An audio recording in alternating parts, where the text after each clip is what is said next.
નમસ્કાર મિત્રો, સ્વાગત છે આપણી યુટ્યુબ ચેનલની અંદર। તો આજે આપણે દેશ અને દુનિયાના અને તાજા અને મહત્વ સમાચારની વાત કરવાના છીએ, તો વિડીયોને અંત સુધી જોવા વિનંતી। સૌપ્રથમ સમાચારની વાત કરીએ કે ખેડૂતને રાહત દરે ખાતર મળશે। આજે કેબિનેટની યોજાયેલી બેઠકમાં ખેડૂતોના કિંમતમાં મહત્વનો નિર્ણય લેવામાં આવ્યો છે। કેબિનેટ ખરીફ પાક 2025 માટે ફોસ્ફેટિક અને પોટેશિયમ ખાતર પરથી પોષણ આધારિત સબસિડી દરોને મંજૂરી આપી છે। કેન્દ્ર સરકારે ખરીફ પાકમાં 2025માં 1 એપ્રિલ 2025થી 30 સપ્ટેમ્બર 2025 દરમિયાન ખેડૂતોને રાહત દર ખાતર ઉપલબ્ધ કરવા માટે 37,216.15 કરોડ રૂપિયાની સબસિડી પૂરી પાડે છે। આ રકમમાં 2024 અને 25 માટે નિર્ધારિત બજેટ કરતાં લગભગ 13,000 કરોડ રૂપિયાનું વધુ છે। વધુ આગળ વાત કરીએ કે દેવા અંગે આંકડાઓ જાહેર। ગુજરાતના ખેડૂતો પર સરકારી ક્ષેત્રીય ગ્રામીણ બેંક અને કોમર્શિયલ બેંક સહિત કુલ 1.44 લાખ કરોડ રૂપિયાનું દેવું છે। ત્રણેય પ્રકારની ખેડૂતમાં 55.77 લાખ જેટલા ખાતામાં ખેડૂતોને ધિરાણ અપાયેલું છે। અનેક રાજ્યના ખેડૂતો ઉપર ગુજરાત કરતાં દેવું ભારણ ઓછું હોવાના આંકડા દર્શાવી રહ્યા છે। લોકસભામાં 3 ફેબ્રુઆરીએ નાણાં મંત્રાલય દ્વારા એક સવાલ જવાબમાં ગુજરાત સહિત વિવિધ રાજ્યોના ખેડૂત પરના દેવાની માહિતી આપવામાં આવી હતી। વધુ આગળ વાત કરીએ કે રાશન કાર્ડ ધારકો માટે મોટો ફાયદો। જો તમે પણ રાશન કાર્ડનો ઉપયોગ કરી રહ્યા છો તો આ સમાચાર તમારા માટે ખૂબ જ મહત્વપૂર્ણ છે। જણાવી દઈએ કે હવે સરકારે રાશન કાર્ડ ધારકો માટે એક મોટો ફેરફાર કર્યો છે। તેનાથી દેશના કરોડો રેશન કાર્ડ ધારકોને ફાયદો થશે। જણાવી દઈએ કે તમે ફ્રી રાશન લાભ લઈ રહ્યા છો તો તમે સાથે જે સરકાર દ્વારા કાર્ડ ધારકો માટે એક નવી જાહેર કરવામાં આવી છે।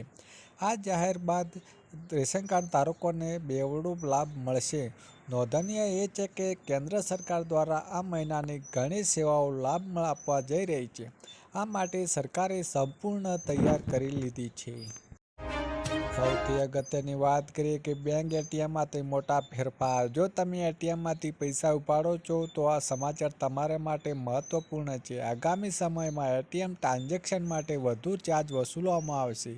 રિઝર્વ બેંક ઓફ ઇન્ડિયાએ એટીએમ ઇન્ટરચાર્જ ફી વધારીને મંજૂરી આપી દીધી છે, જે 1 મે 2025થી લાગુ થશે। રોકડ ઉપાડ માટે ફી 17 રૂપિયાની જગ્યાએ 19 રૂપિયાનો થશે। બેલેન્સ ચેક કરવા માટે 100 રૂપિયાની જગ્યાએ 7 રૂપિયા થશે। ઇન્ટરચેન્જ ફીનું એટીએમ ઇન્ટરચેન્જ ફી ચાર્જ છે, જે બેંક એક બીજી બેંકને ચૂકવે છે જ્યારે તમે અન્ય બેંકના એટીએમનો ઉપયોગ કરો છો। વધુ આગળ વાત કરીએ કે પીએમ આવાસને ફેરફાર। પ્રધાનમંત્રી આવાસ યોજનામાં શરૂ થઈ ગઈ છે, જેના નિયમો ફેરફાર કરવામાં આવ્યા છે। પીએમ આવાસ યોજના હેઠળ સરકાર ગરીબોને કાયમી મકાનો બનાવવા માટે નાણાકીય સહાય પૂરી પાડે છે। અગાઉ આ યોજના હેઠળ માતા પિતા ઉપરાંત એક જ પરિવારના પુત્રોએ પણ તે નામે ઘર બનાવવાનો લાભ મેળવવાની સુવિધા હતી। જો પુત્રના હિસ્સાનું ઘર સર્જરિત હોય અથવા જમીન પર કોઈ બાંધકામ કરવામાં આવ્યું ન હોય તો જો પીએમ આવાસ યોજના પર આ નિયમ પર પ્રતિબંધ મૂકવામાં આવ્યો છે। વધુ આગળ વાત કરીએ કે રેશન કાર્ડ ધારકો માટે મોટા સમાચાર। દેશભરમાં રેશન કાર્ડ કેવાયસી માટે તારીખ ફી એકવાર લંબાવવામાં આવી છે। હવે 31 મે સુધી કેવાયસી કરાવી શકો છો। રાશન માટે 100% કેવાયસી પૂર્ણ કરવા માટે કડક સૂચનાઓ જારી કરવામાં આવી છે। રાષ્ટ્રીય ખાદ્ય સુરક્ષા ગેટરિંગ કાયદા હેઠળ ગરીબોને અને જરૂરિયાતમંદોને મફતમાં વિતરણ કરવામાં અનાજને થતી ગેરરીતિમાં રોકવા માટે રેશન કાર્ડ નોંધાયેલા દરેક એકમ અને સભ્યોનું કેવાયસી કરવું જરૂરી છે। સૌથી અગત્યની વાત કરીએ કે સરકારે જાહેર કર્યો હેલ્પલાઇન નંબર। કેન્દ્ર સરકાર દ્વારા લોકોમાં ફ્રીમાં સારવાર મળે છે તે માટે આયુષ્માન ભારત યોજના હેઠળ પીએમ જય યોજના ચલાવવામાં આવે છે। આયુષ્માન કાર્ડ ધારકોને વિવિધ હોસ્પિટલમાં 10 લાખ રૂપિયા સુધીની કોમ્પ્લેક્સ સારવાર મળે છે। ગુજરાતમાં પણ આશરે 2.67 કરોડ લોકો પાસે આયુષ્માન ભારત કાર્ડ છે।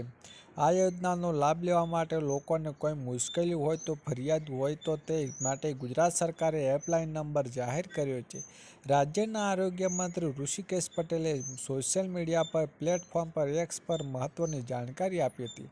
આરોગ્ય મંત્રીએ જણાવ્યું હતું કે પીએમ જય યોજના હેઠળ ફરિયાદ નિવારણ અને જરૂરી માહિતી માટે તમે 079 66 44 010 4 હેલ્પલાઇન નંબર કાર્યરત છે. સૌથી અગત્યની વાત કરીએ ગુજરાતના ખેડૂતો માટે કામની વાત છે. ગુજરાત માટે કેન્દ્ર સરકારે ટૂંક જ સમયમાં મોટો નિર્ણય લઈ રહી છે. સરકારે 1 કરોડ ખેડૂતોના બેંક ખાતામાં પ્રોત્સાહન રકમ જમા કરાવી શકે છે. વડાપ્રધાન નરેન્દ્ર મોદી સરકારે તેમના ખેડૂતોના હિતમાં ઝડપથી કામ કરી રહ્યા છે. સરકારે ખેડૂતની આવક કેવી રીતે વધારી શકે અને અધોગત કેવી રીતે વધારવું તે સંપૂર્ણ કાળજી લઈ રહી છે. હવે ખેડૂતો માટે ટૂંક જ સમયમાં મોટો નિર્ણય લેવામાં આવી રહ્યો છે. કુદરતી ખેતી અપનાવનારા ખેડૂતોને પ્રોત્સાહન મળે તે માટે ખેડૂતોને સરકાર તરફથી પ્રતિ હેક્ટરે 15,000 રૂપિયાથી 20,000 રૂપિયાનું 4 પ્રોત્સાહન મળી રહ્યું છે, જે સરકારે પેન્શન નેશનલ ફાર્મિંગ મિશન મંજૂરી આપી રહી છે. CNBC વાવાજ દ્વારા પ્રાપ્ત કરેલી અનુસાર 7.5 લાખ હેક્ટર જમીનની કુદરતી ખેતીની દાયરામાં આવશે. 2500 કરોડની ખર્ચને મંજૂરી મળી શકે છે. લગભગ 1 કરોડ ખેડૂતોને લાભ મળી રહે છે. પ્રોત્સાહન રકમ સરકાર દ્વારા ખેડૂતોને બેંક ખાતામાં જમા કરવામાં આવશે તેવું જાણવા મળી રહ્યું છે. સરકાર રકમ ખેડૂતોના સીધા લાભ ટ્રાન્સફર દ્વારા જ આપવામાં આવશે. 15,000 ગામોમાં આવશે તે નોંધણી ખેડૂતોને મહત્વનો લાભ કેવી રીતે મળી શકે તે અરજી સરકાર પર ધ્યાન આપે છે.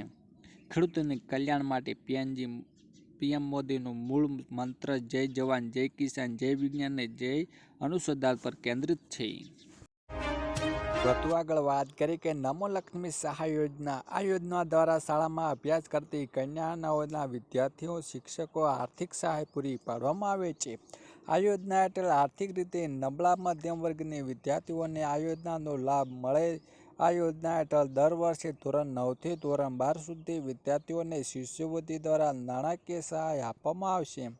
ધોરણ 9 થી 10માં અભ્યાસ કરતી વિદ્યાર્થીઓને 1 લાખ રૂપિયાની સહાય આપવામાં આવે છે. ધોરણ 11 અને 12ના ભણતી વિદ્યાર્થીઓને 15,000 શિષ્યવૃત્તિ આપવામાં આવે છે. 9 થી 12માં અભ્યાસ કરતી વિદ્યાર્થીઓને 5,000ની શિષ્યવૃત્તિ મળે છે. જેથી જે પણ વિદ્યાર્થીઓને 9 થી 12 અભ્યાસ કરતી હોય તે આ યોજનાનો લાભ લેવા માંગતી હોય તો જરૂરી ડોક્યુમેન્ટ આધાર કાર્ડ, વાલીઓનું આધાર કાર્ડ, પાસબુક, કુટુંબની વાર્ષિક આવકનો દાખલો, બર્થ સર્ટિફિકેટ, સ્કૂલ છોડ્યાનું પ્રમાણપત્ર, આધાર કાર્ડ સાથે લિંક મોબાઈલ નંબર, જાતિ પ્રમાણપત્ર, પાસપોર્ટ સાઇઝના ફોટો આમ તમામ ડોક્યુમેન્ટની જરૂર પડશે. સૌથી અગત્યની વાત કરીએ ખેડૂતો માટે નવી યોજના. ભારત ખેડૂતો માટે ઘણી સરકારી યોજનાઓ ચલાવવામાં આવી રહી છે, જે તેમને નાણાકીય મદદ, પાક સંરક્ષણ વીમો અને લોન માફી સુવિધાઓ પૂરી પાડે છે. પ્રધાનમંત્રી કિસાન સન્માન નિધિ પીએમ કિસાન યોજના આ યોજનામાં આપવામાં આવે છે. પ્રધાનમંત્રી ફસલ વીમા યોજના. આ યોજના હેઠળ જો પાકને કોઈ પણ કારણોસર દુષ્કાળ, પૂર, જીવાતો, કુદરતી આફત નુકસાન થાય તો સરકાર વીમા હેઠળ નુકસાન ભરપાઈ કરે છે. KCC કિસાન ક્રેડિટ કાર્ડ યોજના. આ યોજના હેઠળ ખેડૂતોને ઓછામાં વ્યાજ દરે 4% લોન મળે છે. તેથી બીજી ખાતર અને વધુ વાત કરીએ કે પ્રધાનમંત્રી કૃષિ સિંચાઈ યોજનાનો લાભ. આ યોજના હેઠળ ખેડૂતોને ટપક સિંચાઈ, છંટકાવ અને પાણીની વ્યવસ્થા માટે સબસિડી આપવામાં આવે છે. રાષ્ટ્રીય ગોકુળ મિશન કાયદામાં આ યોજના ગાય અને ભેંસની જાતિ સુધારવા માટે શરૂ કરવામાં આવી. આ દૂધ ઉત્પાદન વધારવા અને પશુપાલન આર્થિક લાભ આપવા મદદ કરે છે. છેલ્લે મહત્વની વાત કરીએ આજના ખેડૂત સમાચાર. આજે રાજકોટ માર્કેટ યાર્ડમાં કપાસના લોકવન, ઘઉંના ટુકડા, ઘઉં, જાડી અને ઝીણી મગફળી તેમજ કાળા તલના મોટા પ્રમાણમાં આવક થઈ હતી. આજે રાજકોટ માર્કેટ યાર્ડમાં 2,000 ક્વિન્ટલ કપાસની આવક થઈ હતી. જ્યારે કપાસના ભાવની વાત કરવામાં આવે તો આજે એક પોચ કપાસના ભાવમાં 1,400 થી 1,710 રૂપિયાનો જોવા મળ્યો હતો. આ સિવાયમાં રાજકોટ માર્કેટ યાર્ડમાં લોકવન ઘઉં 130 ક્વિન્ટલ, ટુકડા ઘઉંની 1,450 ક્વિન્ટલ આવક થઈ હતી. જ્યારે લોકવન ઘઉંના ભાવમાં 538 થી 578નો, ટુકડો ઘઉંનો ભાવ 537 થી 590 સુધીનો બોલાયો હતો.